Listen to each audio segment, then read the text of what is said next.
វីដេអូសំខាន់បំផុតគឺទៅលើ sound effect មួយទៀតទៅលើ technique អញ្ចឹងចង់ចេះកាត់តវីដេអូដូច intro ហ្នឹងអត់តោះកុំឲ្យខាត់ពេលយូរចូលទៅមើលលើ screen ខ្ញុំទាំងអស់គ្នាឥឡូវយើងមកដល់មកលើ screen របស់យើងនេះអានេះវីដេអូ original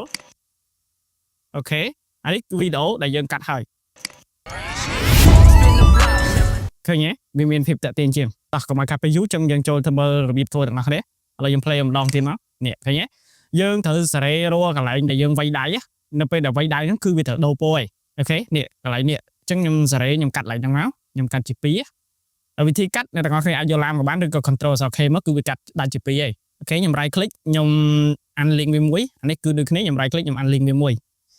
ខ្ញុំ delete សក់វាចោលមកបានប៉ុណ្ណឹងអ្នកទាំងអស់គ្នាត្រូវចូលទៅលើ effect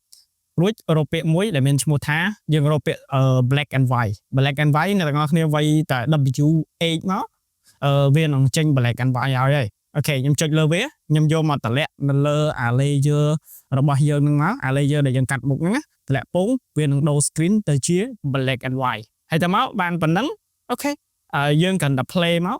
គឺវាបានជាការស្រេចចាំមើលណាពងឃើញទេនៅពេលដែលយើងវាយពងវាចូល play ចូលពណ៌ original វិញឯងតោះឥឡូវយើង add sound effect នេះមកខ្ញុំយក sound original នេះមកអូខេខ្ញុំ add ប៉ុណ្នេះមកជាមួយខ្ញុំ play មើលឃើញទេវាតាក់ទាញតោះ play ម្ដងទៀតអូខេតាក់ទាញទេតែកន្លែងហ្នឹងវារៀងជាតិចចឹងខ្ញុំសារ៉េវាឲ្យត្រូវជាមួយនឹង sound នៅពេលដែលវាធ្លាក់វឹបវាត្រូវចូលអាដូរពណ៌ហ្នឹងហ្មងនេះកន្លែងនេះខ្ញុំកាត់វាមកមុខតិចមកអូខេនេះខ្ញុំរុញវាមកមុខតិចមកគឺប៉ុណ្្នឹងមកវាតាក់ទាញហើយ